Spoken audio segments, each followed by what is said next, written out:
Hello everyone, welcome back to the series of lesson toward the parable of our Lord Savior Jesus Christ. ஆண்டவர் இயேசு கிறிஸ்துனுடைய ஊமைகளை பற்றியதான தொடர் சத்தியத்துக்குள்ளாய் உங்கள் யாவரையும் அடைய அன்போடு வரவேற்கிறேன். பிரியமானவர்களே, நாம் இன்றைய நாளும் கூட 15வது பாடத்திற்குள்ளாய் நாம் கடந்து வந்திருக்கிறோம். இந்த 15வது பாடத்தின கடுகு விதையினுடைய ஊமைகளை குறித்து நாம் கற்றுக்கொள்ள இருக்கிறோம். The parable of the mustard seed. இந்த ஊமையானது மத்தேயு 13ஆம் அதிகாரம் 31, 32லேயும், மார்க்கு 4வது அதிகாரம் 30லிருந்து 32 வசனங்களையும், லூக்கா 13வது அதிகாரம் 18லிருந்து 19 வரை ஆகிய இந்த 3 சுவிசேஷ புஸ்தகங்களில் இது பதிவு செய்யப்பட்டிருக்கிறது. ஆகவே இந்த ஊமையினுடைய ஒரு முக்கிய செய்தியானது தேவனுடைய ராஜ்யமானது எப்படி ஒரு மிக சிறிய தொடக்கத்தை அது கொண்டிருந்து ஆனாலும் இறுதியாக அது உலகம் முழுவதும் எவ்வாறு பரவினது என்பதை குறித்த ஒரு மைய கருத்தை ஆண்டவர் இயேசு கிறிஸ்து இந்த ஊமையில நமக்கு சொல்லக்கூடியவராக இருக்கிறார். இந்த ஊமையில நம்ம விரிவாக பார்க்கக்கூடிய சில காரியங்கள் என்னென்று சொல்லி பார்க்கும் பொழுது, த ஸ்மால் பிகினிங், ஒரு சிறிய ஆரம்பம் ஒரு ராஜ்யத்திற்கு சபைக்கு இருக்க போகிறது. ஆனால் அதனுடைய வளர்ச்சியும் அதனுடைய விரிவாக்கமும் இந்த உலகம் முழுவதும் எப்படி இருக்க போகிறது அப்படிங்கிறத நம்ம பார்க்க இருக்கிறோம். அதுக்கப்புறம் பாதுகாப்பு மற்றும் அடைக்கலம், த ஷெல்டர் அண்ட் த ரெஃப்யூஜ் போன்ற இப்படிப்பட்ட ஒரு உன்னதமான பாடங்களை தான் இந்த கடுகு விதையினுடைய ஊமை நமக்கு இன்றைக்கு போதிக்கக்கூடியதாக இருக்கிறது. சரி, இந்த ஊமையை நாம் பார்ப்பதற்கு முன்பதாக ஊமைகளை பற்றியதான ஒரு சில கேள்விகள், ஒரு சில புரிதலை நாம் கொண்டிருக்க வேண்டியது அவசியமாக இருக்கிறது. அவனமாக இந்த புரிதல்களானது நமக்கு ஆண்டவர் இயேசு கிறிஸ்துனுடைய ஊமைகளை பற்றி நன்கு அறிந்து கொள்வதற்கு இது நமக்கு பிரயோஜனமாய் இருக்கக்கூடியதாக இருக்கிறது. சரி, அவனமாக ஊமைகள்ல நித்திய தண்டனை உண்டு என்று போதிக்கக்கூடிய ஒரு 3 ஊமைகளை நீங்கள் கூற முடியுமா அப்படின்னு உங்ககிட்ட கேட்டா, உங்களால் அந்த ஊமைகளை சொல்ல முடியுமா அப்படின்னா, கண்டிப்பா அதற்கு பல ஊமைகள் இருக்குது. அதுல ஒரு சில ஊமைகள் என்ன என்று சொல்லி பார்க்கும் பொழுது, த டிராக்நெட், வலை, த ரிச் ஃபுல்மேன், முட்டாளாகிய ஐஸ்வர்யவான், த டேலண்ட், தாளந்துகள், த பவுண்ட்ஸ், மினாக்கள், த சேர்ஸ், கலைகள், த அன்ஃபர்கிவிங் சர்வெண்ட், மன்னிக்காத ஊழியர். இந்த ஊமைகள் எல்லாமே ஒரு மனிதன் அங்கு பாவம் செய்து அந்த மனிதனுக்கு நித்திய நரகம் என்கிறது, நித்திய அழிவு ஒன்று இருக்கிறது என்பதை இது உறுதி செய்யக்கூடிய ஒரு ஊமைகளாக இருக்கிறது. ஆகவே ஆண்டவர் இயேசு கிறிஸ்துவானவர் இந்த ஊமைகளை நமக்கு வேதாகமத்தில் மிக தெளிவாக அவர் கொடுத்திருக்கிறார்.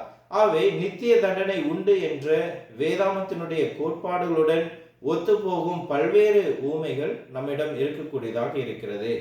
நீங்கள் நித்திய தண்டனையை மறுக்கக்கூடாது என்று நான் விரும்புகிறேன் என்று ஆண்டவர் இயேசு கிறிஸ்துவானவர் இந்த ஊமையில சொல்லுகிறார். ஏன் நாம் இதை மறுக்கக்கூடாது அப்படின்னா, அதனுடைய முதல் காரணம் ஏனென்றால் வேதமும் அதை உறுதிப்படுத்தக்கூடியதாக இருக்கிறது. இரண்டாவதாக ஆண்டவர் இயேசு கிறிஸ்துவானவர் தன்னுடைய ஊமையில நித்திய அழிவு ஒன்று இருக்கிறது என்பதை அவர் உறுதி செய்திருக்கிறார். ஆகவே நீங்களும் நானும் நித்திய தண்டனை, ஒரு நித்திய அழிவு இருக்கிறது என்பதை நாம் மறுக்கக்கூடாது. சரி, அடுத்ததாக விதைப்பவனை பற்றியதான ஊமைகள்ல நாம 4 நிலங்களை பற்றி நாம் தெரிந்திருக்கலாம் இருக்கிறோம். இந்த ஊமையை நாம் இன்றும் படிக்கவில்லை. நாம இன்னும் சற்று நாட்கள்ல அந்த ஊமைகளை நாம் ஆராய இருக்கிறோம். இந்த ஊமை விதைப்பவன் பற்றியதான ஊமைகளை வரக்கூடிய 4 நிலங்களை உங்களால் பெயரிட முடியுமா அப்படின்னு ஒரு கேள்வியை கேட்கும் பொழுது கண்டிப்பா உங்களால சொல்ல முடியுமா அப்படின்னு பார்க்கறதுக்கு முன்னாடி, இந்த விதைப்பவனை பற்றியதான ஊமையில இதற்கு இன்னொரு பெயர் கூட சொல்லப்படுகிறது. என்ன என்று சொல்லி பார்க்கும் பொழுது, ஆத்துமாக்களின் ஊமை, த parable of the soul அப்படின்னு சொல்லுவாங்க. சரி, இந்த ஆத்துமாக்களுடைய ஊமை, இந்த சோல், ஒரு மனிதனுடைய 4 ஆத்துமாக்களை பற்றி, இருதயங்களை பற்றி இங்க சொல்லக்கூடியது. அதுதான் இந்த நிலங்களாக இருக்கிறது. அதுல முதலாவதாக வழியருகே இருக்கக்கூடிய ஒரு நிலம், த வேசைட். இரண்டாவதாக கற்பாறை, த ஸ்டோனி கிரவுண்ட். மூன்றாவதாக முள்ளுள்ள இடங்கள், த த்ரோனை பிளேஸ். நான்காவதாக த குட் கிரவுண்ட், த நல்ல இடம். இந்த நான்கு இடங்களை தான் இந்த விதைப்பவனை பற்றியதான ஒரு ஊமையில நாம் படிக்கக்கூடியதாக இருக்கிறோம். சரி, ஒரு ஊமையை விளக்குவதற்கான ஒரு விதிகள் இருக்குதா அப்படின்னு சொல்லி பார்க்கும் பொழுது, ஒரு குறிப்பிட்ட ஊமையின் முக்கிய பாடம் என்ன போன்ற ஒரு கேள்விகள் அடிக்கடி கேட்கப்படும். ஒரு ஊமை பேசப்படுது அப்படின்னா அந்த ஊமை நமக்கு தரக்கூடிய ஒரு முக்கிய பாடம் என்ன? இப்போ ஒவ்வொரு ஊமைகளை நம்ம படிக்கிறோம். ஒவ்வொரு ஊமைகளும் நாம படித்துட்டு வரும் பொழுது அதனுடைய theme and the main lesson அப்படிங்கிறத நாம கொடுப்போம் எப்பவுமே. அப்போ அந்த முக்கிய பாடம் மற்றும் அந்த ஊமை நமக்கு கற்றுத்தரக்கூடிய கருப்பொருள் ஆகிய இந்த இரண்டையும் நாம் நன்கு தெரிந்திருக்கும் பொழுது அந்த ஊமைகளை நாம் விளக்குவதற்கு மிக தெளிவாக இருக்கும். அதுல உதாரணமா இங்க பார்த்தோம் அப்படின்னா கடுகு விதை பற்றிதான ஊமை நாம் இன்னும் இப்பதான் நம்ம படிக்க இருக்கிறோம். இந்த கடுகு விதையினுடைய ஒரு முக்கிய பாடம் என்ன அப்படின்னு சொல்லி பார்க்கும் பொழுது, இதனுடைய முக்கிய பாடமானது தேவனுடைய ராஜ்யம் ஒரு சிறிய தொடக்கமாக தொடங்கி அது பூமி எங்கும் எப்படியாக நிறைந்து மிக உயர்வாக ஒரு ஆட்சி செய்யக்கூடியதா இருக்கிறது அப்படிங்கிறது தான் இந்த கடுகு விதையினுடைய ஒரு முக்கிய பாடமாக இருக்கிறது. இரண்டாவதாக காணாமற் போன ஆடு, காணாமற் போன காசு, காணாமற் போன மகன். இயேசு ஏன் இந்த ஊமைகளை கூறினார், இதனுடைய முக்கிய பாடம் என்ன என்று சொல்லி பார்க்கும் பொழுது, அன்றைக்கு இருந்த பரிசேயர்கள் வேதபாரர்கள் இயேசு பாவிகளுடன் அமர்ந்து சாப்பிடுவதை பார்த்து அவர்கள் முறுமுறுத்த போது அவர்களுடைய எண்ணப்போக்கு தவறானது, அவருடைய சிந்தனை தவறானது என்பதை காட்டவே ஆண்டவர் இயேசு கிறிஸ்து இந்த ஊமையை பயன்படுத்தினார். ஆண்டவர் இயேசு கிறிஸ்து நீதிமான்களை அல்ல பாவிகளையே அவர் ரட்சிக்க வந்தார் என்பதை இந்த ஊமையின் மூலமாக அவர் விளக்குகிறார். மூன்றாவதாக ஐஸ்கிரீம் உள்ள ஒரு விவசாயி. இயேசு கிறிஸ்துவானவர் ஒருவனுடைய வாழ்வு அவனுடைய பொருட்களின் திரட்சியினால் உண்டாவதில்லை என்பதை போதிக்கவே இந்த ஊமையை அவர் பயன்படுத்தியிருக்கிறார். அடுத்ததாக நான்காவதாக ஆயக்காரனும் பரிசேயனும். இந்த ஆயக்காரன் பரிசேயனை பற்றியதான ஊமையில ஒரு மனிதன் தன்னைத்தானே நீதிமான் என்று நம்பி மற்றவர்களை அற்பமாக எண்ணக்கூடாது என்பதை போதிக்கவே ஆண்டவர் இயேசு கிறிஸ்து இந்த ஊமையை அங்கு கொடுத்திருக்கிறார். ஐந்தாவதாக அநீதியுள்ள நியாயாதிபதி. இந்த ஊமையில இயேசு என்ன நமக்கு போதிக்கிறார் என்றால், நாம் ஜெபத்தில் விடாமுயற்சியுடன் இருக்க வேண்டும் என்பதை காட்டவே ஆண்டவர் இயேசு கிறிஸ்துவானவர் இந்த ஊமைகளை நமக்கு கொடுத்திருக்கிறார். பிரியமானவர்களே, ஒரு ஊமையை நாம் படிக்கும் பொழுது நாம் கவனிக்க வேண்டிய சில முக்கிய காரியங்கள், நாம் கேட்க வேண்டிய சில முக்கிய கேள்விகள் என்ன என்று சொல்லி பார்க்கும் பொழுது, அந்த ஊமையினுடைய முக்கிய பாடம் என்ன, இந்த ஊமையில ஆண்டவர் எதை உணர்த்த முயற்சிக்கிறார், இந்த ஊமை எப்படிப்பட்ட நேரத்துல அது சொல்லப்பட்டதா இருக்கிறது, இந்த ஊமையினுடைய வரலாற்று பின்னணி என்ன போன்ற இந்த முக்கிய கேள்விகளை நாம் ஆராய்ந்து நாம் இந்த ஊமைகளை படிக்க வேண்டும். அப்போ நாம் ஊமைகளை வாசிக்கும் பொழுது இந்த கொள்கைகளை கவனித்தால் அந்த ஊமையினுடைய மிகச்சிறந்த உண்மைகளை நம்மால் என்ன செய்ய முடியுங்க, கண்டறியக்கூடியதா இருக்கிறது. சரி, அவ்வனமாக இன்றைய நாளிலும் கூட கடுகு விதை பற்றியதான ஊமை, the parable of the mustard seed. நான் முன்பு சொன்னது போல மத்தேயு, மார்க்கு, லூக்கா ஆகிய இந்த வேத வசனங்கள்ல, சுவிசேஷ புஸ்தகங்கள்ல இந்த கடுகு விதை பற்றியதான ஊமை அங்கு குறிப்பிடப்பட்டிருக்கிறது. அங்கு யோவான் சுவிசேஷ புஸ்தகத்துல இந்த ஊமையானது அங்கு குறிப்பிடப்படவில்லை. ஆகவே இந்த மூன்று ஊமையிலேயும் இந்த கடுகு விதையை மூன்று சுவிசேஷ புஸ்தகத்திலேயும் இந்த கடுகு விதையை பற்றியதான ஊமையானது அங்கு குறிப்பிடப்பட்டிருக்கிறது. இந்த ஊமையினுடைய ஒரு கருப்பொருள், த தீம் என்ன என்று கேட்பீர்கள் என்றால், தேவனுடைய ராஜ்யத்தினுடைய ஒரு மிக சிறிய ஆரம்பம், the small beginning of God's kingdom. இதுதான் இந்த ஒரு ஊமையினுடைய ஒரு கருப்பொருளாக இருக்கிறது. What is the important lesson of this parable? இதனுடைய ஒரு முக்கிய பாடம் என்ன என்று சொல்லி பார்க்கும் பொழுது, தேவனுடைய ராஜ்யம் சிறியதாக தொடங்கி பூமி எங்கும் நிறைந்து மிக உயர்வாக ஆட்சி செய்யும் என்பதுதான் இந்த பாடத்தினுடைய ஒரு முக்கிய பாடமாக இருக்கிறது. ஆகவே உங்களுக்கு எல்லாம் தெரியும், ஒரு சிறிய விஷயத்தை குறிப்பிடுவதற்கு பெரும்பாலும் கடுகு விதை ஒரு அடையாளமாக என்ன செய்யப்பட்டதுங்க, அங்கு பயன்படுத்தப்பட்டது. ஆண்டவர் இயேசு கிறிஸ்துவானவர் ஒரு கருத்தை வலியுறுத்துவதற்கு பல முறை கடுகு விதையை அவர் உதாரணமாக என்ன செய்திருக்கிறாருங்க, காட்டியுள்ளார். ஆக இந்த கடுகு விதையானது இது ஒரு மிளகு தூளின் அளவு இருக்கக்கூடிய ஒரு சிறிய அளவு இருக்கக்கூடிய ஒரு விதையாக இருக்கிறது. மிகச்சிறிய அளவு இருக்கக்கூடிய ஒரு விதையா இருக்கிறது. ஆனால் அந்த விதையானது அங்கு வளர்ந்து சுமார் 10 அடி உயரமுள்ள ஒரு செடியாக மாறும் என்று அங்கு சொல்லப்படுகிறது. இன்றைய காலங்கள்ல அந்த அளவுக்கு 10 அடிக்கு வரக்கூடியதை நம்ம பார்க்கறது இல்லை. ஆனா அன்றைய நாட்கள்ல 10 அடி வரைக்கும் அந்த கடுகு விதையானது அதனுடைய செடி வளரக்கூடியதாக இருக்கிறது. ஆகவே அந்த அந்த உயரத்திற்கு வரக்கூடிய அந்த கடுகு விதை ஒரு செடியாக வளர்ந்து அந்த செடியினுடைய கிளைகள்ல பறவைகள் அங்கு தங்கக்கூடிய அளவிற்கு அது என்னவா இருக்கக்கூடியதுங்க, அது மிக ஒரு பெரிதாக வளரக்கூடியதாக இருக்கிறது. ஆகவே ஆண்டவர் இயேசு கிறிஸ்துவானவர் எந்த ஒரு விதையுமே அது வளர்ந்து உருவெடுக்கும் பெரிய தாவரத்தோடு ஒப்பிடும்போது இது என்னவா இருக்குதுங்க, மிக சிறியதாக இருக்கிறது. இந்த கடுகு விதையானது ஒரு மிகச்சிறிய ஒரு விதையாக இருக்கிறது. இப்போ கடுகு விதை மாத்திரமல்ல, தாவரங்கள்ல மற்ற விதைகளை நாம் எடுத்துக்கொண்டாலும் சோளத்தினுடைய விதைகளாக இருந்தாலும் சரி, அது ஒரு மிகச்சிறிய ஒரு விதையா இருக்கும். ஆனா அது விதைத்து வளர்க்கப்படும் பொழுது அது மிக பெரிதாக அங்கு வளரக்கூடியதாக இருக்கிறது. ஆனால் இந்த கடுகு விதையானது அந்த விதை மிகச் சிறியதா இருக்கிறது. அந்த விதைக்கும் ஆண்டவர் இங்க ஒரு முக்கிய பாடத்தை கொடுத்து அந்த விதையின் மூலமாக அவருடைய ராஜ்யத்தினுடைய ஒரு சிறிய தொடக்கத்தையும் அதனுடைய பெரிய வளர்ச்சியும் குறித்து ஆண்டவர் இங்கு பேசக்கூடியவராக இருக்கிறார். அப்போ ஒரு கடுகு விதையை பயன்படுத்தி மற்ற சில பாடங்களும் வேதாமத்தில் போதிக்கப்பட்டு இங்க ராஜ்யத்துக்கு போதிக்கப்பட்டிருக்கிறார். மற்ற இடங்களில் இதே கடுகு விதை வைத்து ஆண்டவர் வேறு சில போதனைகளையும் நமக்கு தந்திருக்கிறார். அவை யாவன அப்படின்னு சொல்லி பார்க்கும் பொழுது லூக்கா சுவிசேஷ புஸ்தகம் 17வது அதிகாரம் 6வது வசனத்துல ஆண்டவர் இயேசு கிறிஸ்து சொல்லும் பொழுது, அதற்கு கர்த்தர், கடுகு விதை அளவு விசுவாசம் உங்களுக்கு உண்டாயிருந்தால் நீங்கள் இந்த காட்டு மரத்தை நோக்கி நீ வேரோடு பிடுங்குண்டு கடலிலே நடப்படுவாயாக என்று சொல்ல அது உங்களுக்கு என்ன செய்யுமாங்க, கீழ்ப்படியும்.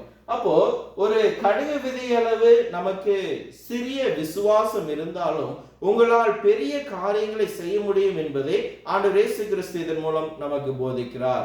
இரண்டாவதாக மத்தேயு 17வது அதிகாரம் 20வது வசனத்துல இயேசு கிறிஸ்து சொல்லும் பொழுது, உங்கள் விசுவாசத்தினாலே தான் உங்களுக்கு கடுகு விதை அளவு விசுவாசம் இருந்தால் நீங்கள் இந்த மலையை பார்த்து இவ்விடம் விட்டு அப்புறம் போ என்று சொல்ல அது அப்புறம் போகும், உங்களால் கூடாத காரியம் ஒன்றும் இருக்காது என்று மெய்யாகவே மெய்யாகவே உங்களுக்கு என்ன செய்கிறேன் சொல்லுகிறேன். அப்போ அன்றைய நாட்கள்ல ஆண்டவர் இயேசு கிறிஸ்துவானவர் பல சிறந்த பாடங்களை இந்த கடுகு விதையை வைத்து அங்கு போதிக்கக்கூடியவராக இருக்கிறார்.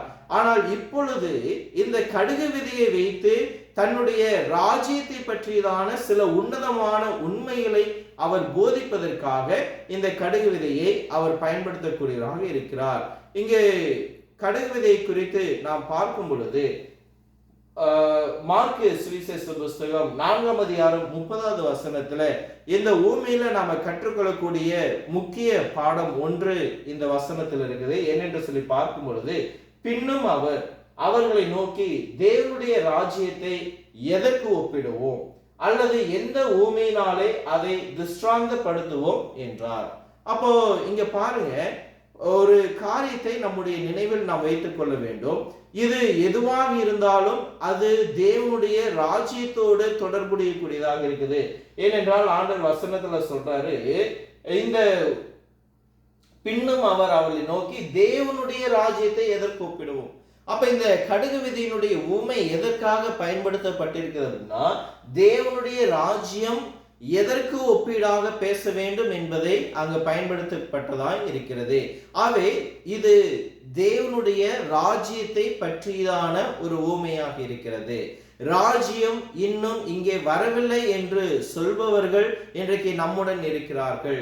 சரி, ராஜ்யம் இங்கே இல்லை என்று சொல்கிறார்கள். ஒருவேளை தேவனுடைய ராஜ்யம் இங்கே இல்லை என்றால் ராஜ்யத்தை தொடர்புடைய ஊமைகளை நாம் இன்றைக்கு என்ன செய்யக்கூடாதுங்க, பயன்படுத்தக்கூடாது, போதிக்க கூடாது.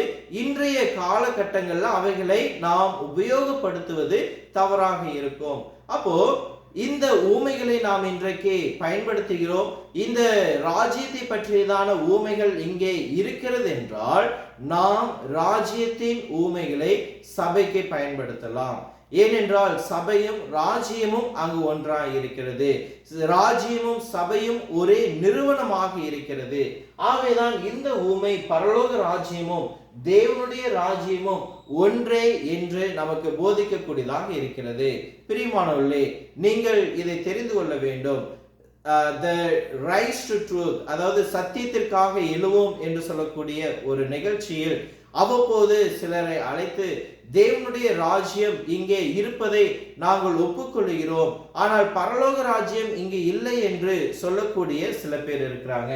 அவளுடைய கூற்று பாருங்க, நாங்க தேவனுடைய ராஜ்யம் இருக்குதுன்னு ஒத்துக்கிறோம், ஆனா பரலோக ராஜ்யம் என்ன செய்யல, இன்னும் வரவில்லை என்று மறுப்பவர்கள் இன்றைக்கு இருக்கிறார்கள். அவங்க ஒரு ரெண்டு வேறுபாட்டை பார்க்கறாங்க. the kingdom of God and the kingdom of heaven. The kingdom of God is here, but the kingdom of heaven is not here. So they make a distinction between the kingdom of God and the kingdom of heaven. ஆனா இங்க இந்த ஒரு வேறுபாட்டுல கொலேசியர் புஸ்தகத்துல நாம் வேத வசனங்களை வாசிக்கும் பொழுது அந்த மக்களை குறித்து கொலேசியர்ல சொல்லும் பொழுது மக்கள் அந்தகாரத்தின் அதிகாரத்தினின்று விடுதலையாக்கப்பட்டு தேவனுடைய அன்பின் குமாரனுடைய ராஜ்யத்திற்குள் உட்பட்டார்கள். அப்போ கொலேசியரில் இருக்கக்கூடிய சபையார்களை சொல்லும் பொழுது இவர்கள் தேவனுடைய அன்பின் ராஜ்யத்திற்குள்ளாக அவர்கள் உட்படுத்தப்பட்டார்கள். So they were in the kingdom of Christ. அப்போ இந்த வசனங்களை அந்த ஜனங்கள் அந்த ஒரு தவறான கோட்பாட்டை கொண்டிருக்கிற ஜனங்கள் இந்த வசனங்களை வாசிக்கிறதுனால அவர் ராஜ்யம் ஒன்று இருக்கிறது அப்படிங்கறத அவங்களால என்ன செய்ய முடியலைங்க, மறுக்க முடியல. ஆகவே அவங்க என்ன ஒரு வேறுபாட்டை கொண்டு வராங்க அப்படின்னா, சரி இங்க சொல்லப்பட்ட ராஜ்யம் என்ன அப்படின்னா இது தேவனுடைய ராஜ்யம், ஆனால் இது என்ன ராஜ்யம் இல்ல, பரலோக ராஜ்யம் இல்ல அப்படிங்கிற ஒரு பிரிவினையை அவர்கள் ஏற்படுத்த அங்கு முயற்சி செய்கிறார்கள். மத்தேயு சுவிசேஷ புஸ்தகம் 13ஆம் அதிகாரம் 31வது வசனங்கள்ல இந்த ஊமை பதிவாகியுள்ள இடங்கள் இன்னொரு இடத்துல இப்ப நாம படிச்சது மார்க்கு, இது பதிவாயிருக்கிற மத்தேயு சுவிசேஷத்துல இது என்ன சொல்லப்பட்டிருக்கிறது அப்படின்னு சொல்லி பார்க்கும் பொழுது பரலோக ராஜ்யம் ஒரு கடுகு விதைக்கு ஒப்பாய் இருக்கிறது, அதை ஒரு மனுஷன் எடுத்து தன் நிலத்திலே விதைத்தான் என்று மற்றொரு ஊமையில அவளுக்கு என்ன செய்தாருங்க, அவர் சொன்னார். அப்போ இங்க ஒரு வேறுபாட்டை நீங்க பாக்குறீங்களா? இங்க என்ன பயன்படுத்தப்பட்டிருக்குதுங்க, பரலோக ராஜ்யம். அப்போ ஆண்டவர் இயேசு கிறிஸ்துவானவர் மார்க்கு சுவிசேஷ புஸ்தகம், இங்க மத்தேயு சுவிசேஷ புஸ்தகத்துல பரலோக ராஜ்யம் என்கிறார், the kingdom of heaven என்று சொல்லுகிறார். மார்க்கு சுவிசேஷ புஸ்தகத்துல தேவனுடைய ராஜ்யம் என்று சொல்லுகிறார், it's a kingdom of God அப்படின்னு இந்த இரண்டு சொற்களுமே என்ன செய்யப்பட்டிருக்குதுங்க, இந்த கடுகு விதையில பரலோக ராஜ்யத்திற்கு அங்கு பயன்படுத்தப்பட்டிருக்கிறது. ஆக இதன் மூலம் தேவனுடைய ராஜ்யமும் பரலோக ராஜ்யமும் ஒரே நிறுவனம் என்று நாம் அறிந்து கொள்வோம். There is no distinction between the kingdom of God and the kingdom of heaven. It is same. It is a one and the same. ஆகவே பரலோக ராஜ்யமும் தேவனுடைய ராஜ்யமும் தனித்தனியான ஒன்று அல்ல, மாறாக இவ்விரண்டும் ஒரே நிறுவனமும் இவ்விரண்டும் ஒரே ராஜ்யத்தை அங்கு அடையாளப்படுத்தக்கூடியதாக இருக்கிறது. ஆகவே இந்த 1000 வருட அரசாட்சி கொள்கை உடையவர்கள், the people who hold the doctrine of the pre-millennium, அவர்கள் சொல்லக்கூடிய ஒரு விஷயம், ராஜ்யம் இன்னும் நிறுவப்படவில்லை, அது இனிமேல் தான் வரக்கூடியதா இருக்கிறது என்று அநேகர் சொல்லிக் கொண்டிருக்கிறார்கள். ஆனால் இந்த ஊமையின் மூலமாக நாம் அவர்களுக்கு மிக தெளிவாக ஆண்டவர் சொல்கிறார், ராஜ்யம் இங்கே இருக்கிறது, ஆனால் பரலோக ராஜ்யம் இல்லை என்று சொல்லக்கூடிய அவர்களுடைய சிந்தனையிலிருந்து அவர்கள் என்ன செய்ய முடியாதுங்க, அங்கே தப்பித்துக் கொள்ள முடியாது. இங்க பாருங்க, பரிசுத்த ஆவியானவர் இந்த ஜனங்கள் இந்த பரலோக ராஜ்யத்துக்கும் தேவனுடைய ராஜ்யத்திற்கும் கண்டிப்பா ஏதோ ஒரு வேறுபாட்டை கொண்டு வருவார்கள் என்று அறிந்து நமக்கு பல ஊமைகள் அவர் தந்திருக்கிறார். ஒரு ஊமையில பரலோக ராஜ்யம் என்றும், அதே ஊமையில இன்னொரு பகுதியில தேவனுடைய ராஜ்யம் என்று இந்த சூழல்களை அவர் போதித்திருக்கிறார். ஆகவே பரிசுத்த ஆவியானவர் பிள்ளைகளை முன்கூட்டியே அறிந்து உங்களுக்கும் எனக்கும் பதிலை தேவனுடைய வார்த்தையில் வைத்திருப்பது எவ்வளவு அழகாக இருக்கிறது என்பதை நாம் புரிந்து கொள்ள வேண்டும். பிரியமானவர்களே, இப்போது நாம் கவனிக்க வேண்டிய ஒரு விஷயம், இந்த ராஜ்யத்தை பற்றியதான பாடங்கள்ல ஒருவன் மறுபடியும் பிறக்கும் பொழுது அவன் ராஜ்யத்திற்குள் நுழைகிறான். So when a man he baptized, he entered into the kingdom on his rebirth. இதை நம்ம எங்க பார்க்கலாம் அப்படின்னு சொல்லி பார்க்கும் பொழுது யோவான் சுவிசேஷ புஸ்தகம் 3ஆம் அதிகாரம் 5வது வசனத்துல இயேசு இப்படியாக சொல்லுகிறார், மெய்யாகவே மெய்யாகவே நான் உங்களுக்கு சொல்லுகிறேன், ஒருவன் ஜலத்தினாலும் ஆவியினாலும் பிறவாவிட்டால் தேவனுடைய ராஜ்யத்திற்குள் அவன் என்ன செய்ய மாட்டான், பிரவேசிக்க மாட்டான். பிரியமானவர்களே, ராஜ்யம் இன்னும் வரவில்லை, நீங்கள் மறுபிறப்பை கற்பிக்க முடியாது. ஒருவேளை ராஜ்யம் இன்னும் வரலைன்னு யாரெல்லாம் போதிக்கிறார்களோ அவர்கள் they cannot teach the doctrine of the rebirth. ஒரு மனிதன் மீண்டும் பிறப்பதை பற்றியதான ஒரு பாடத்தை அவர்களால் கூற முடியாது. இன்றைக்கு வானொலியில் செய்தியாளர்கள், நம்முடைய கிறிஸ்துவின் சபையை சார்ந்த ஊழியர்கள் கொடுக்கக்கூடிய ஒரு அழுத்தமான செய்தி என்ன என்று சொல்லி பார்க்கும் பொழுது, நீங்கள் மறுபடியும் பிறந்தால் தேவனுடைய ராஜ்யத்திற்குள் நுழைகிறீர்கள்.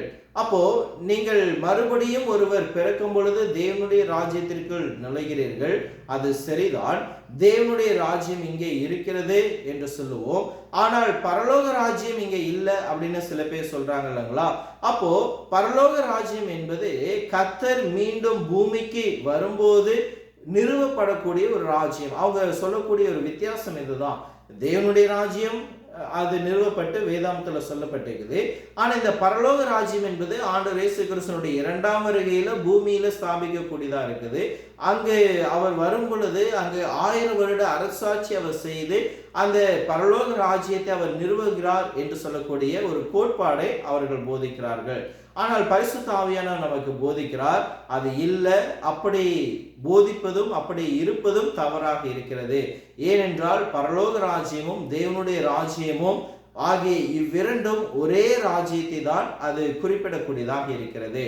ஆகவே தேவனுடைய ராஜ்யமும் பரலோக ராஜ்யமும் எப்படி ஒன்றோ அதே போல ராஜ்யமும் சபையும் ஒன்றாக இருக்கிறது.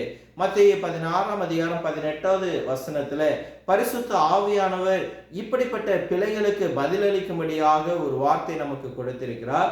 ஆண்டவர் இயேசு கிறிஸ்து பேதுருவிடம் சொல்லும் பொழுது, நீ பேதுருவா இருக்கிறாய், இந்த கல்லின் மேல் என் சபையை கட்டுவேன், பாதாளத்தின் வாசல்கள் அதை மேற்கொள்வதில்லை, பரலோக ராஜ்யத்தின் திறவுகோலை நான் உனக்கு கொடுப்பேன்.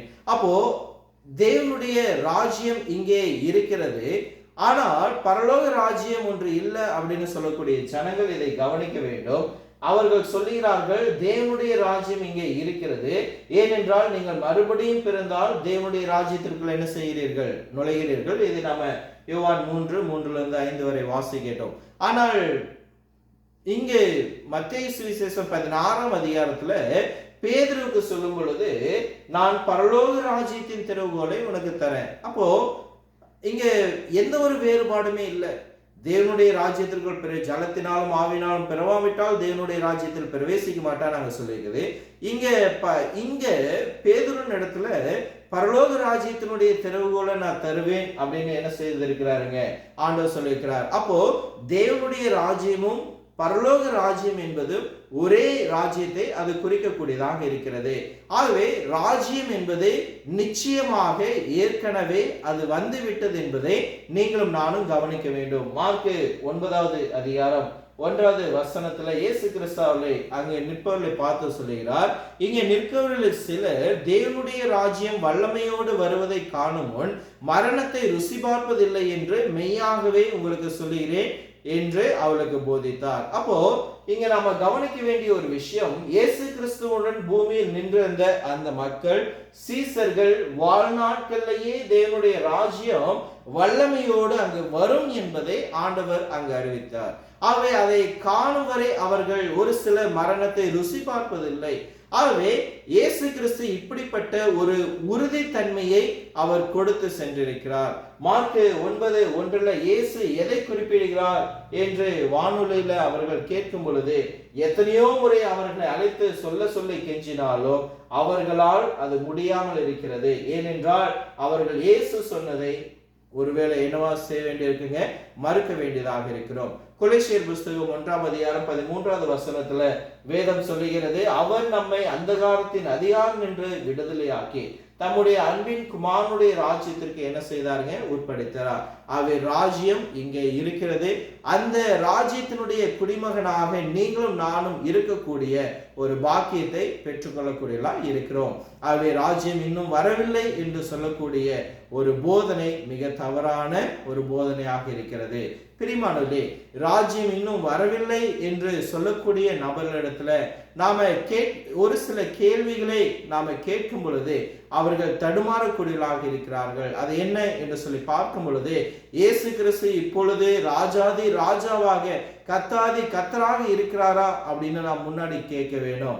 நாம் அப்படி கேட்கும் பொழுது அவளுடைய பதில், ஆமாம் ஆமாம் அப்படிதான், ஆண்டவர் ராஜாதி ராஜாவாக கர்த்தாதி கர்த்தராக இருக்கிறார் என்று சொல்வார்கள். அப்போ அவர் ராஜாதி ராஜா என்றால் அவர் எதற்கு ராஜாவாக இருக்கிறார்? அவருக்கு ராஜ்யமானது எங்கே இருக்கிறது? அந்த ராஜ்யம் இருக்கும் என்றால் அது எங்கே இருக்கிறது? பிரியமானவர்களே, இதற்கு அவர்களால் எந்த பதிலையும் என்ன செய்ய முடியாதுங்க, சொல்ல முடியாது. If Jesus is the king of king and to what he is a king over, எதற்கு அவர் ராஜாவாக இருக்கிறார்? ராஜ்யம் இன்னும் வரலைன்னா அவர் ராஜாவா இருக்க முடியாது. So if he is a king and he must have the kingdom and he has the kingdom and that kingdom is the church. சரி, நாம் இந்த ஊமையில நாம கற்றுக்கொள்ளக்கூடிய இரண்டாவது முக்கிய பாடம், மார்க்கு சுவிசேஷ புஸ்தகம் 4:31 அது ஒரு கடுகு விதைக்கு ஒப்பாய் இருக்கிறது. எதுங்க? அந்த 30வது சொன்ன தேவனுடைய ராஜ்யம் எதற்கு ஒப்பிடும் சொன்னார் இல்லைங்களா, அதை தான் இங்க சொல்றாரு. அது ஒரு கடுகு விதைக்கு ஒப்பாய் இருக்கிறது. அது பூமியில் விதைக்கப்படும் போது பூமியில் உள்ள சகல விதைகளிலும் சிறிதா இருக்கிறது. அப்போ கர்த்தருடைய ராஜ்யமானது தேவனுடைய ராஜ்யத்தை எதற்கு ஒப்பிடுவோம் என்று சொல்லி அதை இங்கு கடுகு விதைக்கு தேவன் ஒப்பிடக்கூடியவராக இருக்கிறார். உங்களுக்கு தெரியும், அக்காலத்துல கடுகு விதைதான் எல்லாருக்கும் தெரிந்ததிலே மிக சிறிய ஒரு விதையாக இருந்தது. அவை எல்லாருக்கும் பரவலாய் தெரிந்திருந்த அந்த ஒரு தெரிந்துள்ளது ஆண்டவர் இதை போதிக்கிறார். இந்த கடுகு விதை இயேசு கிறிஸ்துனுடைய சிறிய அற்பமான தொடக்கத்தின் காரணமாக அன்றைக்கு இருந்த யூதர்கள் என்ன செய்தார்கள்? இயேசு கிறிஸ்துவை அவர்கள் ஏற்பதற்கு அவர்கள் மறுத்தார்கள். அப்போ தேவனுடைய ராஜ்யம் எப்படிப்பட்டதா இருக்குதுங்க? ஒரு அற்பமாக ஒரு மனிதர்களால் ஏற்றுக்கொள்ளப்பட முடியாத ஒரு சிறிய கடுகு விதைக்கு அது ஒப்பாக இருக்கிறது. நீங்க இதை சிந்தித்து பார்க்க வேண்டும். தேவன் இயேசு கிறிஸ்துவை இந்த பூமிக்கு அனுப்ப போகிறார் அப்படின்னு பார்க்கும் பொழுது, ஒருவேளை நீங்களும் நானும் தேவனாய் இருந்திருப்போம் என்றால் ஆண்டவர் இயேசு கிறிஸ்துவை இந்த பூமிக்கு அனுப்புவதை நாம எப்படி சிந்தித்து பார்ப்போம்? எப்படி அதை செய்ய நாம் ஆசைப்பட்டிருப்போம் அப்படின்னா, அது மிகவும் பிரம்மாண்டமாக அனைவரும் பார்க்கக்கூடிய வகையில இருக்க வேண்டும் என்று நீங்களும் நானும் விரும்பியிருப்போம். கண்டிப்பா சந்தேகமே வேண்டாம். நீங்களும் நானும் பொறுப்பில் இருந்திருந்தா நாம் என்ன செஞ்சிருப்பேங்க? ஆண்டவர் இயேசு கிறிஸ்துவினுடைய வருகையானது எப்படி இருந்திருக்கணும் அப்படின்னா, அது மிகச்சிறந்த ரோமானிய மனிதனுக்கு மகனாக ஒரு ராஜாவினுடைய வீட்டுல, ஒரு அரசனுடைய வீட்டுல அவர் மகனாக பிறக்கும்படி நாம நினைச்சிருப்போம். அல்லது அவர் ஒரு அரண்மனையில பிறக்கும்படியாக நாம் நினைத்திருப்போம். அல்லது எல்லாரும் இவரை பற்றி பேசும்படியாக இருக்கக்கூடிய ஒரு பிறப்பாக இருக்கும் என்று நாம் நினைத்திருப்போம். இயேசு கிறிஸ்துவினுடைய பிறப்பு நிகழக்கூடிய அந்த நிகழ்ச்சியானது உலகம் முழுவதும் பெரிய அறிவிப்பாக அது செய்ய வேண்டும். அப்போ அப்போ நம்முடைய நினைவுகள் எல்லாம் இயேசு கிறிஸ்துவனுடைய பிறப்பு, ஒருவேளை நீங்களும் நானும் தேவனாய் இருப்போம் என்றால் இவ்வனமாக தான் நம்முடைய சிந்தனைகள் இருக்கும். ஏனென்றால் அப்போதுதான் மெசியா இம்மானுவேல் இங்கே இருக்கிறார் என்று எல்லாருக்கும் தெரியும். அவருடைய வருகை ஒரு பிரம்மாண்டமாக பெரிதாக இருக்க வேண்டும் என்று நினைத்திருப்போம். ஆனால் பிரியமானவர்களே, தேவன் அப்படி என்ன செய்யலைங்க, அவர் அந்த வழியில செய்யவில்லை. தேவன் அதை அவ்வனமாக அவர் நிகழ்த்தவில்லை. மாறாக தேவனானவர் தாழ்மையான பிறப்பை அங்கு இயேசு கிறிஸ்துவுக்கு அவர் கொடுத்தார்.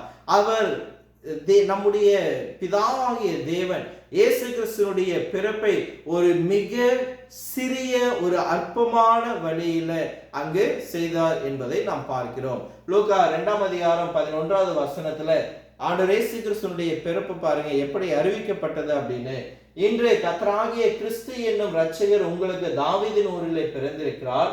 உங்களை துணியிலே சுற்றி முன்னணியிலே கிடத்திருக்க காண்பீர்கள், இதுவே உங்களுக்கு அடையாளம். அப்போ தேவன் சொல்றாரு, அவருடைய தூதர்கள் மூலமாக தீர்க்கதரிசிகள் மூலமாக சொல்றாரு, இதுதான் உங்களுக்கு அடையாளம். என்ன அப்படின்னா, கர்த்தராகிய இயேசு கிறிஸ்து என்னும் இரட்சகர் உங்களுக்கு தாவீதின் ஊர்ல பிறந்திருக்கிறார். அவர் எங்க இருக்கிறாராமாங்க, பிள்ளையை துணியிலே சுற்றி முன்னணியிலே கிடத்தினார்கள். அப்ப பாருங்க, இங்க ஒரு நிமிடம் நின்று, ஆண்டவரே உங்கள் குமாரனை பூமிக்கு அனுப்பினீர்கள், எப்படி அவர் அனுப்பியிருக்கிறார் என்று சொல்லி பார்க்கும் பொழுது, ஒரு வரி செலுத்த கூட வழியில்லாத மிகவும் ஏழ்மையான மக்களிடம் இயேசு கிறிஸ்து பிறந்தார். இயேசு கிறிஸ்துனுடைய பிறப்புல உங்களுக்கு தெரிந்திருக்கும், அவள் என்ன செய்தார்கள், அந்த குடிமதிப்பு நிமித்தமாக எருசலேமுக்கு கடந்து சென்றார்கள்.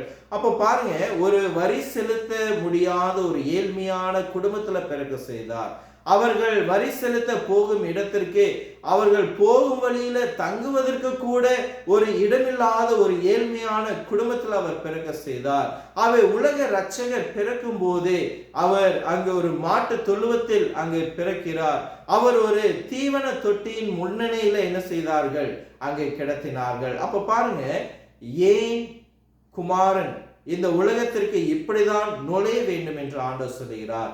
ஆண்டவர் நம்முடைய தேவனானவர் இயேசு கிறிஸ்துனுடைய பிறப்பு இவ்வனமாக இந்த வீட்டில் இந்த இடத்துல இப்படிதான் இருக்க வேண்டும் என்கிற ஒரு மிகச்சிறிய தொடக்கத்தை அவர் செய்தார். பிரியமானவர்களே, இந்த ஒரு மிகச்சிறிய பிறப்பு, ஒரு மிகச்சிறிய தொடக்கம் தான் யூதர்கள் இயேசு கிறிஸ்துவை ஏற்றுக்கொள்வதற்கு ஒரு மிகப்பெரிய தடையாக இருந்தது. அவர்கள், ஏனென்றால் யூதர்கள் அவர்களுடைய மேசியா தேவனுடைய குமாரன் ஏதோ ஒரு பெரிய வருகையை எதிர்பார்த்து கொண்டிருந்தார்கள். அவர்கள் எதிர்பார்ப்புக்கு நேர் எதிர்மறையாக ஆண்டவர் இயேசு கிறிஸ்துனுடைய ஒரு பிறப்பு இருந்தது. அவைதான் அவர்கள் இயேசு கிறிஸ்துவை ஏற்றுக்கொள்வதற்கு அவர்களுக்கு மிகவும் அது கடினமாக இருந்தது. பிரியமானவர்களே, அவர்கள் தங்களை அற்புதங்களை செய்தது தன்னை தேவகுமாரன் என்று உலக இரட்சகர் என்று உரிமை கொண்டாடிய போது. இங்க பாருங்க, அவர்களால எந்த அளவுக்கு இயேசு கிறிஸ்துவை ஏற்றுக்கொள்ள முடியல அப்படின்னா, இப்ப இயேசு கிறிஸ்து ஒரு எளிமையான குடும்பத்துல அவர் பிறந்தாலும் அவர் வளர்ந்து அநேக அற்புதங்களை அநேக அடையாளங்களை செய்து கொண்டிருக்கிறார். தன்னை உலக இரட்சகர், நான் தான் மெசியா என்பதை நிரூபிப்பதற்காக இயேசு கிறிஸ்து அநேக அற்புதங்களை அடையாளங்களை செய்தாலும் கூட அவரை இந்த ஜனங்களால் என்ன செய்ய முடியலைங்க, ஏற்றுக்கொள்ள முடியல. ஏன், யோவான் ஸ்நானகன் கூட அவரை சொல்லும் பொழுது, ஏதோ உலகத்தின் பாவத்தை சுமந்து தீர்க்கிற தேவ ஆட்டுக்குட்டி என்று அவர் அறிவித்தார். But still the people regret to accept the Lord Jesus Christ. அவர்கள் தயங்கி சொன்னார்கள், அவர்கள் தயங்கி அதை ஏற்றுக்கொள்வதற்கு தயங்கினார்கள். யோவான், நீ அதை சொல்ற, ஆனா எங்களுக்கு அப்படி தெரியவில்லை என்று சொன்னார்கள். இதை அவங்க எங்க சொன்னாங்க, எப்படி இந்த சிந்தனை வெளிப்படுத்தப்பட்டது அப்படின்னா, மார்க் 6ஆம் அதிகாரம் 2வது வசனத்துல அவளுடைய சிந்தனையை நமக்கு அங்கு வேதாமம் ஒப்பிடக்கூடியதா இருக்குது. அவங்க இயேசு கிறிஸ்து என்ன சொன்னாங்க அப்படின்னா, ஓய்வு நாளில் அவர் ஜெப ஆலயத்தில் உபதேசிக்க தொடங்கினார். அதை கேட்ட அநேகர் ஆச்சரியப்பட்டு, இவனுக்கு இவை எங்கிருந்து வந்தது, இவன் கையினால் இப்படிப்பட்ட பலத்த செய்கைகளை நடக்கும்படி இவனுக்கு கொடுக்கப்பட்ட ஞானம் எப்படிப்பட்டது, இவன் தச்சன் அல்லவா, மரியாளுடைய குமாரன் அல்லவா, யாக்கோபு, யோசேப்பு, யூதா, சீமான் என்பவர்களுக்கு சகோதரன் அல்லவா, இவன் சகோதரிகளும் இங்கே நம்மிடத்தில் இல்லையா என்று சொல்லி அவரை குறித்து இடரல் அடைந்தார்கள். பிரியமானவரே, அவரை குறித்து அவர்கள் இடரல் அடைந்தார்கள். ஏன் அவர்கள் இடரல் அடைந்தார்கள்?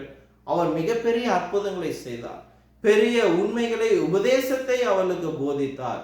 ஆனாலும் ஜனங்கள், யார் இவர்? இவர் மேசியாக இருக்க முடியாது, இவர் தேவனுடைய குமாரனாக இருக்க முடியாது, இவர் உலக இரட்சகராக இருக்க முடியாது. ஏன் தெரியுங்களா? ஏனென்றால் அவங்க சொன்னாங்க, இவன் தச்சனுடைய மகன் அல்லவா, இவன் ஒரு தச்சன் அல்லவா, அவருடைய சகோதரன் சகோதரிகள் நமக்கெல்லாம் தெரிந்தவர்கள் அல்லவா, இவர் மரியாளுடைய மகன் அல்லவா. பிரியமானவர்களே, யூதர்களை பொறுத்தவரை இயேசு கிறிஸ்துனுடைய இந்த குடும்பமும் அவர் பிறந்த பிறப்பும் ஒரு அற்பமான தொடக்கமாக இருந்தது. பிரியமானவர்களே, ஆனால் இயேசு கிறிஸ்துனுடைய அவருடைய போதனைகளும் அவருடைய சபையும் எவ்வளவு செழித்து வரப்போகிறது அப்படிங்கிறதுதான் தேவனுடைய திட்டம். அவருடைய பிறப்பு வேணா எளிமையாக ஏழ்மையாக இருக்கலாம், ஆனா அவருடைய ராஜ்யமும் சபையும் எப்படி வளரப்போகிறது அப்படிங்கிறது தான் இதுல காட்டக்கூடியராய் இருக்கிறார். இன்று அந்த சிறிய தொடக்கத்திலிருந்து தான் அவருடைய வார்த்தைகள் உலகம் முழுவதையும் ஆதிக்கம் செய்யக்கூடியதாக இருக்கிறது. பிரியமானவர்களே, ராஜ்யம் ஒரு கடுகு விதைக்கு இதனாலதான் இங்க என்ன செய்யப்பட்டிருக்குதுங்க, ஒப்பிடப்படக்கூடியதாக இருக்கிறது. தேவனுடைய திட்டம் மற்றும் இன்றைய நிலையை நாம் ஒப்பிட்டு பார்க்கும் பொழுது நீங்களும் நானும் தேவனோடு அங்கிருப்பதாக நாம் வைத்துக் கொள்வோம். தேவன், ஒருவேளை நாம தேவனோட இப்ப இருக்கிறோம், நம்ம இடத்துல தேவன் சொல்லுகிறார், என்ன சொல்றார் அப்படின்னா, உலகம் முழுவதும் ஆதிக்கம் செலுத்த போகிறேன், அதை என் குமாரன் மூலமாக செய்வேன் அப்படின்னு ஒருவேளை உங்களிடத்துல சொல்றார் அப்படின்னா நாம ஆண்டவரை பார்த்து கேட்போம், சரிங்க ஆண்டவரே, அதை எப்படி செய்ய போகிறீர்கள்? அவர் மேகங்கள் அப்படியே உலகத்துல மேகங்களை தோன்றி எல்லாருக்கும் தரிசனம் தருவாரா, அல்லது மேகத்திலிருந்து பூமி முழுவதற்கும் ஒரே நேரத்துல எல்லாரிடத்திலும் பேச போறாரா, அல்லது எல்லாரும் அவர் தோன்றக்கூடியதை பார்க்கும்படி ஒரு மிகப்பெரிய காட்சியா இருக்க போகுதா அப்படின்னு கேட்டோம் அப்படின்னா ஆண்டவர் சொல்லுவாரு, இல்லை இல்லை, அது அப்படி இல்லை. ஏனென்றால் அவர் ஒரு கன்னியிடம் பிறக்கக்கூடியவராக இருக்கிறார், அவர் ஒரு மாட்டு தொழுவத்தில் முன்னணியில கிடத்தப்படக்கூடியவராக இருக்கிறார், அவருக்கு சில சீசர்களை தேர்ந்தெடுப்பார், அவர்களுக்கு தேவையானதை அவர் கற்பிப்பார், அவர் மனு குலத்திற்கு மரித்த பிறகு என்னுடன் இருக்கும்படியாக பரலோக ராஜ்யத்துக்கு திரும்புவார். அவர் திரும்பின பிறகு அவர் கற்பித்த போதித்த அப்போஸ்தலர்கள் அந்த கற்றுக்கொண்ட சத்தியத்தை பரிசுத்தாவினுடைய வழிநடத்தல் மூலமாக ஜனங்களுக்கு போதிப்பார்கள். அதன் மூலமாக இந்த உலகம் முழுவதுக்கும் நான் ரட்சிப்பை தருவேன் என்று ஆண்டவர் சொல்லுவார்.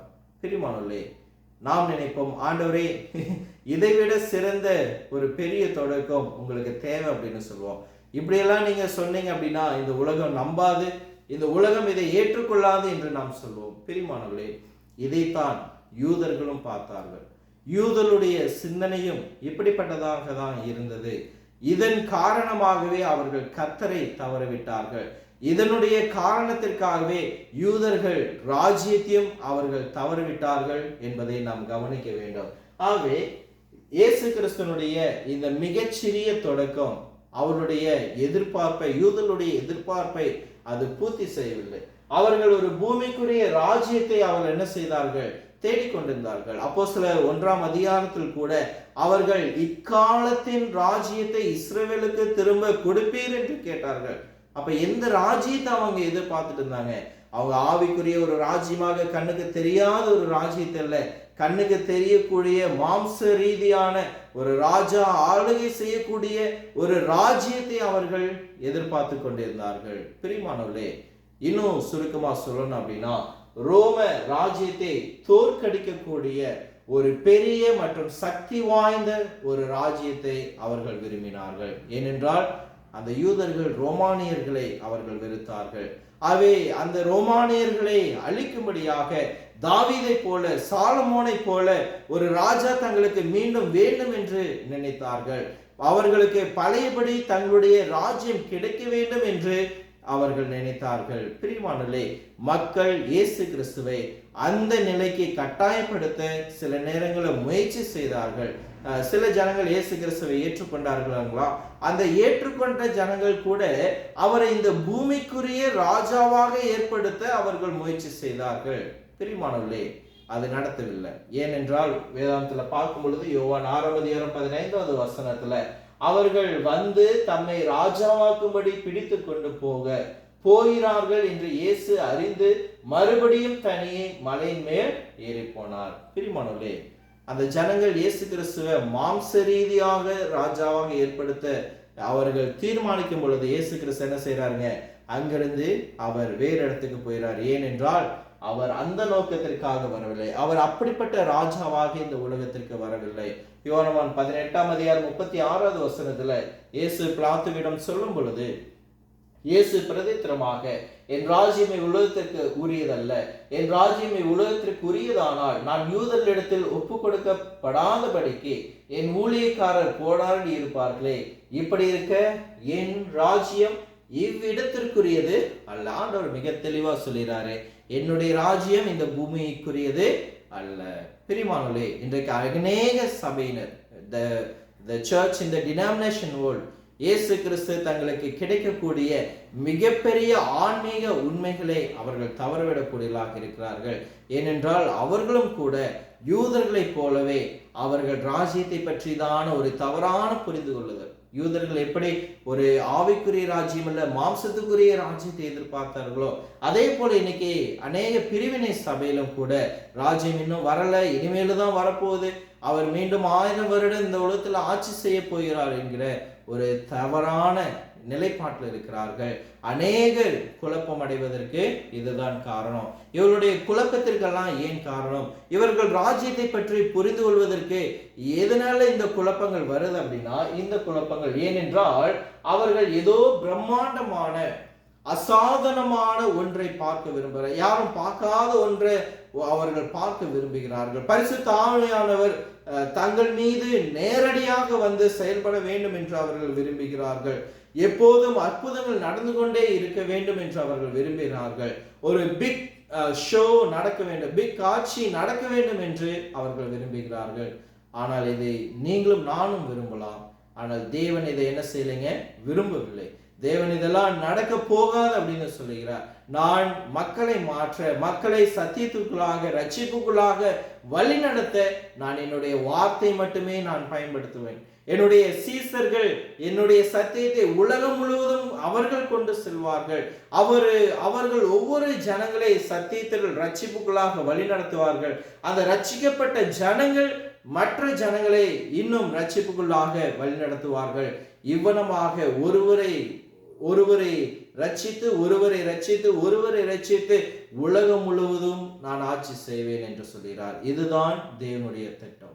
பிரியமானவர்களே, நீங்கள் வெளியே ஏதோ ஒரு பெரிய ராஜ்யத்தை நிறுவப்படும் என்று காத்திருந்தால் நீங்களும் நானும் கூட யூதர்களைப் போலதான் நாம் இருப்போம். ஆனா ஒரு விஷயத்தை நாம மிக நன்றாக அறிந்து கொள்ள வேண்டும். என்ன என்று சொல்லி பார்க்கும் பொழுது, ராஜ்யம் ஏற்கனவே இருக்கிறது. The kingdom has come. அது நம்முடைய அன்புள்ள ஆண்டவரும் இரட்சகருமான இயேசு கிறிஸ்துனுடைய சபைதான் அந்த ராஜ்யமாய் இருக்கிறது. The kingdom has come and the kingdom is the church. இயேசு கிறிஸ்து மரித்தோரிலிருந்து உயிர்த்தெழுந்த பிறகு அந்த முதல் பெந்தகோஸ்து நாள் அந்த சபையினுடைய ஆண்டவருடைய ராஜ்யத்தினுடைய மிகச்சிறிய தொடக்கம் அங்கு உருவானதான் இருக்கிறது. தானியேல் 2ஆம் அதிகாரத்துல சபை பற்றிதான தீர்க்க தரிசனம் சொல்லப்படும் பொழுது அது எப்படி இருக்குமாவாங்க? உலகத்தின் எல்லா ராஜாக்களுக்குள்ளும் ஊடுருவி என்றென்றும் நிலைத்திருக்கும் அழிக்க முடியாத ஒரு ராஜ்யமாக இன்று வளர்ந்திருப்பதை நீங்க பாருங்க. அப்ப சொல்றாரு, எல்லா ராஜ்யங்களுக்கு ஊடுருவி என்றென்றும் நிலைத்திருக்கும். அப்ப பாருங்க, உலகத்தில் உள்ள எல்லா ராஜ்யங்களுக்குள்ளாவது உலகம் முழுவதும் அது பரவக்கூடியதாக இருக்கும் என்று தீர்க்கதரிசி முன்கூட்டியே அறிவித்துட்டார். அப்போ இந்த பெந்தகோஸ்து நாள்ல ஒரு சிறிய துவக்கத்துல ஒரு அங்கமாக இருக்கும் பாக்கியத்தை நீங்களும் நானும் என்ன செய்திருக்கிறோம்? நாம் பெற்றிருக்கிறோம். கண்டிப்பாக அதற்கு நாம் தேவனுக்கு என்ன செய்யணுங்க? நன்றி செலுத்த வேண்டும். ஏனென்றால் இன்றைக்கு அந்த சிறிய ஒரு அற்பமான ஒரு துவக்கத்துல துவங்கின சபை இன்றைக்கு உலகம் முழுவதும் அது பரவி இருக்கிறது. அந்த உலகம் முழுவதும் பரவி இருக்கக்கூடிய அந்த ராஜ்யத்துல இன்றைக்கு நீங்களும் நானும் ஒரு அங்கமா இருப்போம் என்றால் கண்டிப்பாக நாம் தேவனுக்கு நன்றி செலுத்த வேண்டும். சபை அவ்வாறாக என்ன செய்யப்பட்டிருக்குதுங்க, வளரப்பட்டிருக்கிறது. சரி, மூன்றாவது முக்கிய குறிப்பு மார்க் 4:32 விதைக்கப்பட்ட பின்பு அந்த கடுகு விதை அது வளர்ந்து சகல பூண்டுகளிலும் பெரிதாகி ஆகாயத்து பறவைகள் அதனுடைய நிழலின் கீழ் வந்தடையத்தக்க பெரிய கிளைகளை விடும் என்றார். பிரியமானவர்களே, இந்த கடுகு விதை சிறிதா வளர்ந்து பாருங்க, பறவைகள் அதுல தஞ்சம் அடைவதற்கு போல ஒரு மிகப்பெரிய கிளையாய் வளர்ந்திருக்கும். ஆம், தேவனுடைய ராஜ்யமும் ஒரு கடுகு விதை போன்றதா இருக்கிறது. ஆக மிகச்சிறிய தொடக்கத்தை அது கொண்டிருக்கும். இந்த அப்ப பாருங்க, பெத்லகேமில் ஒரு கன்னியிடம் பிறந்து அங்கு முன்னணியில் கிடத்தப்பட்ட ஒருவர், அவர் குறிப்பிட்ட சில தீர்க்கதரிசிகளை அவர் தேர்ந்தெடுப்பார். கர்த்தர் உயிர்த்தெழுந்த பிறகு வந்த முதல் பெந்தகோஸ்தே நாள்ல அவர்கள் இயேசு கிறிஸ்துவின் பெயரில் முதல் சுவிசேஷத்தை பிரசங்கம் செய்தார்கள். அந்த சிறிய தொடக்கத்திலிருந்து கர்த்தருடைய சபை உலகம் முழுவதும் அது என்ன செய்யக்கூடியதா இருக்குதுங்க, அது செழித்து வளரக்கூடியதாக இருக்கிறது. பிரியமானவர்களே, கடுகு விதையானது ஒரு சிறிய தொடக்கத்தை கொண்டிருந்தாலும் பின்னடையில் அது செழித்து வளர்வதை இந்த வசனத்தில் ஆண்டவர் சொல்லுகிறார். அதே போல ராஜ்யம் சிறிய தொடக்கத்தை கொண்டிருந்தாலும் அது செழித்து வளர்ந்து உலகம் முழுவதும் அது நிரம்பக்கூடியதாக இருக்கிறது. அப்படிப்பட்ட விதைக்கு தான் ஆண்டவர் இயேசு கிறிஸ்துவானவர் தன்னுடைய சபையை அவர் ஒப்பிடுகிறார். பிரியமானவர்களே, இந்த இடத்துல பாருங்க, இது எவ்வளவு உண்மையான ஒரு வார்த்தை அப்படிங்கிறத அப்போஸ்தலர் புஸ்தகத்துல நாம ராஜ்யமானது கடுகு விதையை போல எப்படி செழித்திருந்தது அப்படின்னு சொல்லி பார்க்கும் பொழுது அப்போஸ்தலர் 2:41 சொல்லப்படுது, அன்றைய தினம் ஏறக்குறைய 3000 பேர் சேர்த்துக் கொள்ளப்பட்டார்கள். அப்போஸ்தலர் 4:4 வசனத்தை கேட்டுள்ள அநேகர் விசுவாசித்தார்கள். அவருடைய எண்ணிக்கை ஏறக்குறைய 5000 இருந்தது. அப்போஸ்தலர் 5:14 புருஷர்களும் ஸ்திரீகளும் ஆகிய திரளான கூட்டத்தார் கர்த்தர் மேல் விசுவாசம் உள்ளவர்களாகி அவரோடு இன்னும் அதிகமாய் சேர்க்கப்பட்டார்கள். அப்போஸ்தலர் 6:7 வசனத்துல தேவ வசனம் விருத்தி அடைந்து சீசருடைய எண்ணிக்கை எருசலேமில் மிகவும் பெருகியது. ஆசாரியர்கள் அநேகரும் விசுவாசத்திற்கு என்ன செய்தார்கள், பணிந்தார்கள். அப்போஸ்தலர் 8:4 சிதறி போனவர்கள் எங்கும் தெரிந்த சுவிசேஷத்தை பிரசங்கித்தார்கள். பிரியமானவர்களே, அதே அப்போஸ்தலர் புஸ்தகத்துல பவுலினுடைய சுவிசேஷ பயணங்கள்ல அநேகம் பேர் ரட்சிக்கப்பட்டதை நம்ம பார்க்கிறோம். அப்ப பாருங்க, கடுகு விதையை போல அன்றைக்கு பெந்தகோஸ்தே நாள்ல சபை ஸ்தாபிக்கப்படும் போது 3000 பேர் சேர்க்கப்பட்டார்கள், 5000 பேர் ரட்சிக்கப்பட்டார்கள், திரளான கூட்டத்தார்கள் கர்த்தரை விசுவாசித்தார்கள். அதுக்கு அடுத்தது என்ன சொல்லப்பட்டிருக்குங்க, அது எண்ணிக்கை எருசலேம் முழுவதும், சீசருடைய எண்ணிக்கை எருசலேம் முழுவதும் பெருகப்பட்டது. சிதறி போனவர்கள் எங்கும் தெரிந்து சுவிசேஷத்தை பிரசங்கித்தார்கள். பவுல் பட்டணங்கள் தோறும் சுவிசேஷ பயணங்களை மேற்கொண்டு சபைகளை ஸ்தாபித்தார். எவ்வளவு அழகானது, எவ்வளவு ஆச்சரியமா, ஒரு கடுகு விதையை போல ஒரு அற்பமாக துவங்கப்பட்டு எவ்வளவு விரைவாக எவ்வளவு மிகப்பெரிய வளர்ச்சியை தேவனுடைய சபை அங்கு பெற்றுக்கொண்டது என்பதை நாம் கவனிக்க வேண்டும்.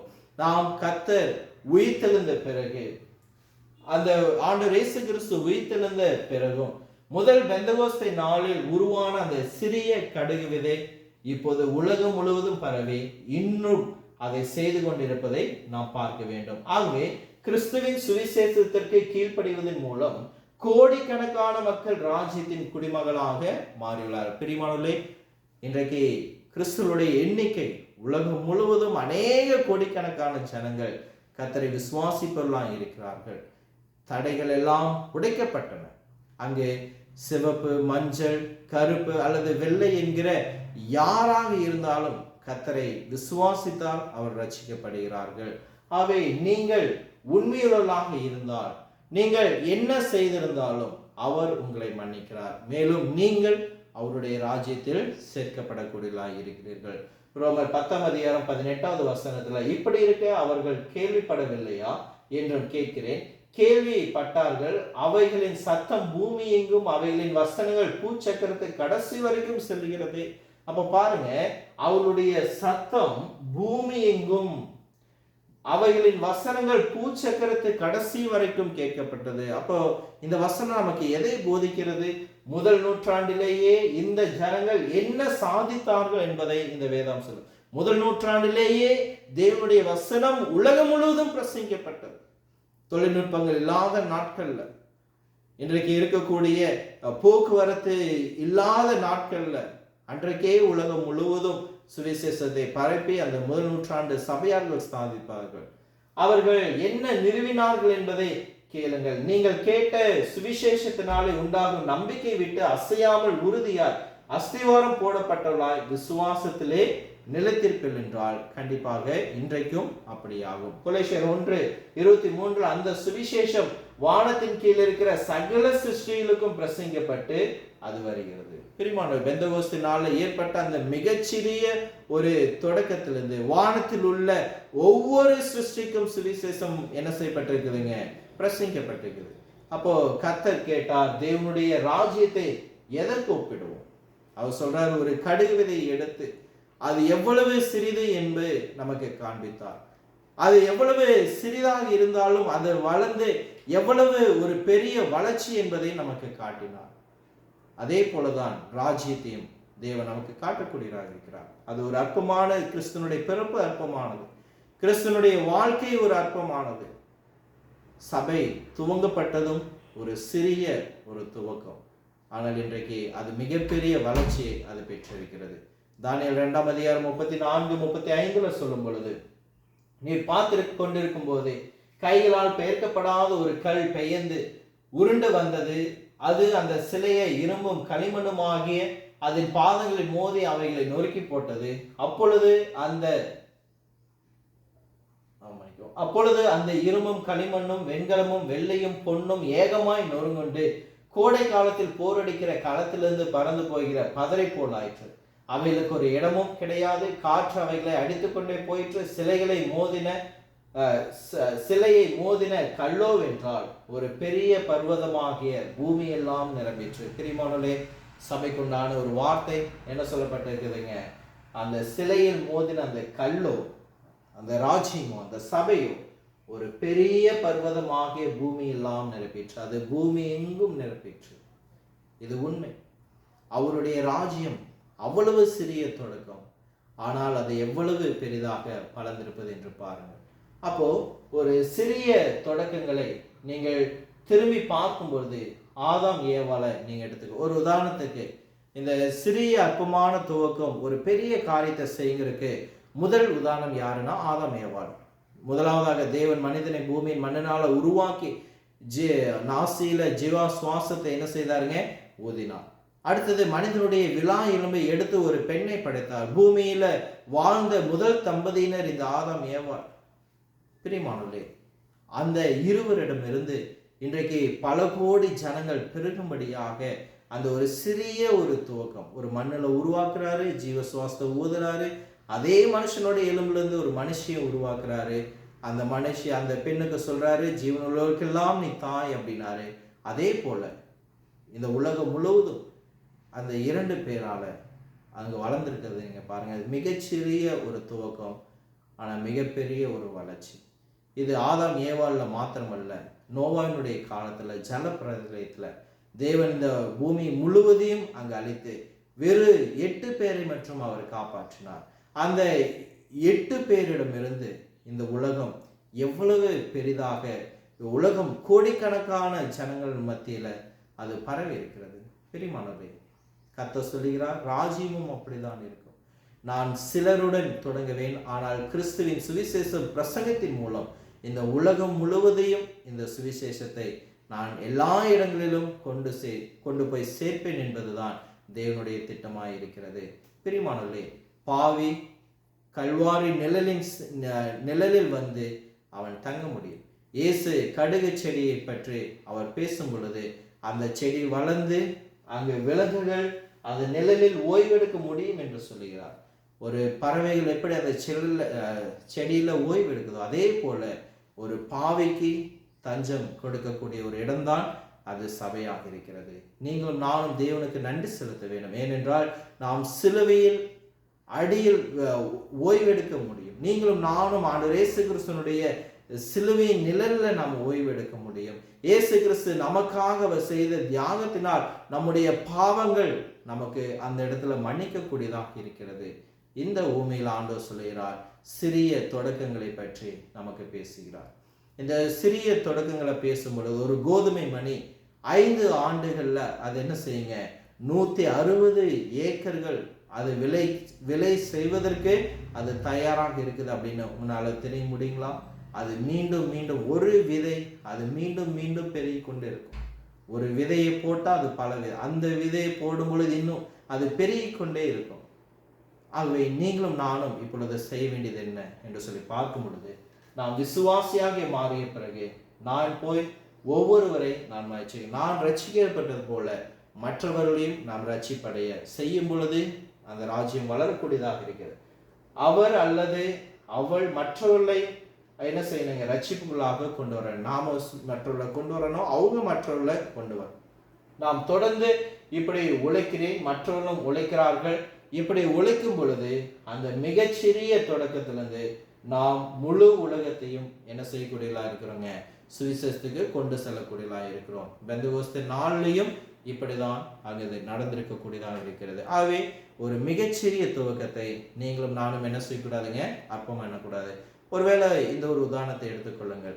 உங்களிடத்துல ஒருத்தர் வந்து சொல்றாரு, நான் உனக்கு மாசம் 700 தரேன், 15,000 ரூபாய் தரேன், நீ என்கிட்ட வேலைக்கு வா, அல்லது முதல் நாளே நீ இந்த 15,000 ரூபாய் வாங்கிக்கோ, அல்லது ஒவ்வொரு நாளும் நீ 500 ரூபாயா ஒரு நாள் சம்பளத்தை ரெட்டிப்பாக வாங்கிக்கோ அப்படின்னு சொல்றாரு. இப்போ நமக்கு பார்க்கறதுக்கு 500 பெருசா தெரியுமா அல்லது 15,000 பெருசா தெரியுமா அப்படின்னா, 15,000 தான் பெருசு, நம்ம முதல் நாளே அதை வாங்கிடலாம் அப்படின்னு நமக்கு தோணும். ஆனால் அது தோன்றுவது சரிதான். ஆனால் நீங்க பாருங்க, மொத்தமா 15,000 ரூபாய் முதல் நாள்ல வாங்குறதை காட்டிலும் ஒவ்வொரு நாளும் அந்த 15,000 ரூபாயினுடைய ஒரு நாள் கூலியை ரெட்டிப்பா வாங்கும் பொழுது அது என்னவா வருதுங்க, 1000 வருது. ஒரு நாளைக்கு 1000 வரும், அதுக்கப்புறம் 2000 வரும். இப்போ மாத இறுதியில அது டபுள் மடங்கு வந்து 30,000 வரும். அப்போ நம்முடைய பார்வைக்கு அந்த மிகப்பெரிய தொகை அதிகமாக தெரியும், ஆனால் மிகச்சிறிய தொகை கம்மியாக தெரியும். அந்த தொகை கம்மியாக தெரிஞ்சாலும் அது நமக்கு என்ன கொண்டு வந்துருங்க, அது இரட்டிப்பான நன்மைகளை அது கொண்டு வரக்கூடியதாக இருக்கிறது.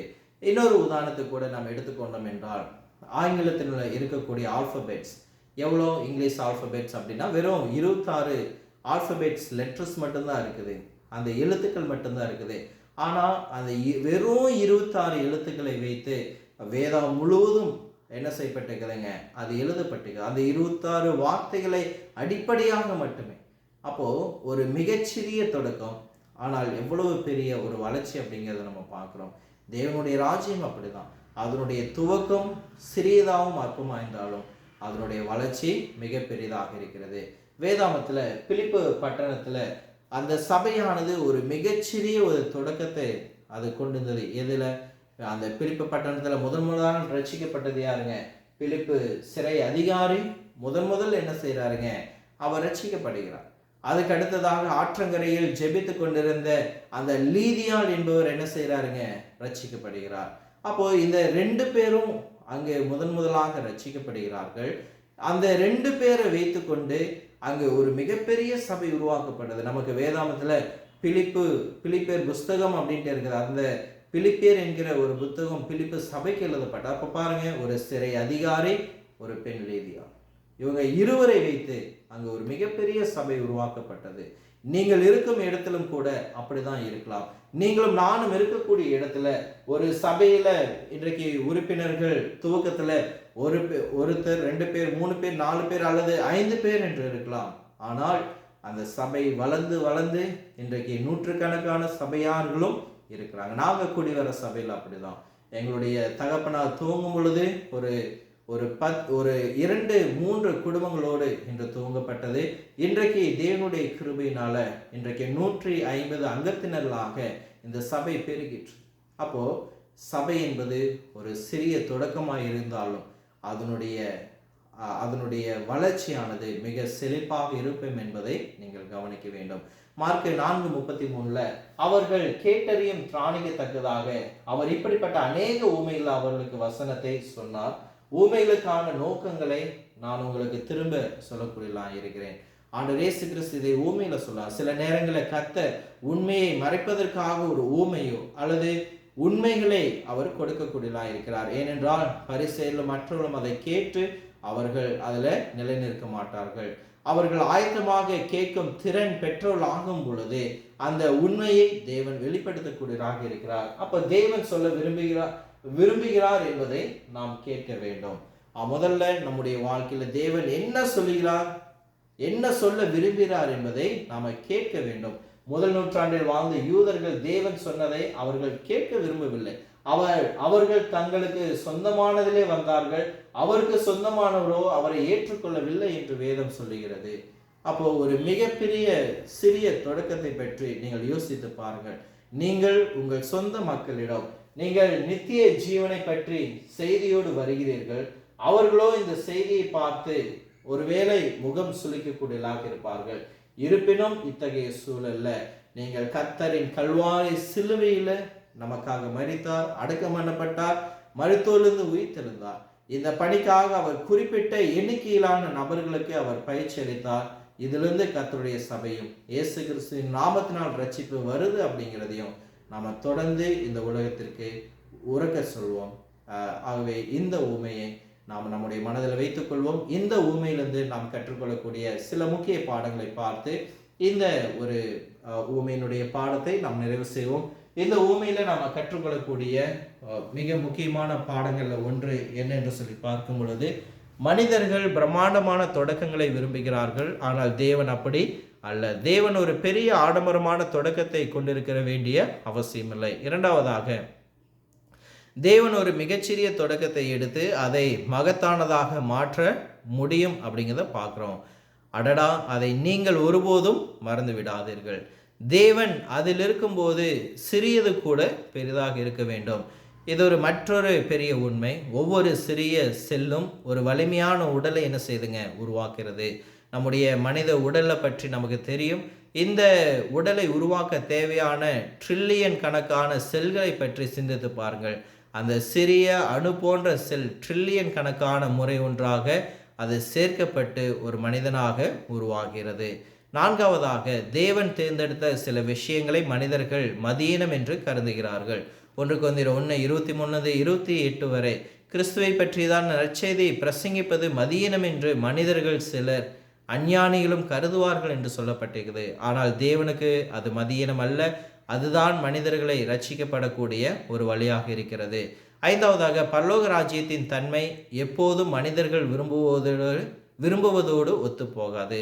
ரோமர் 14:17 தேவனுடைய ராஜ்யம் புசிப்பும் குடிப்பும் அல்ல, அது நீதியும் சமாதானமும் பரிசுத்த ஆவியினால் உண்டாகும் சந்தோஷமாயிருக்கிறது.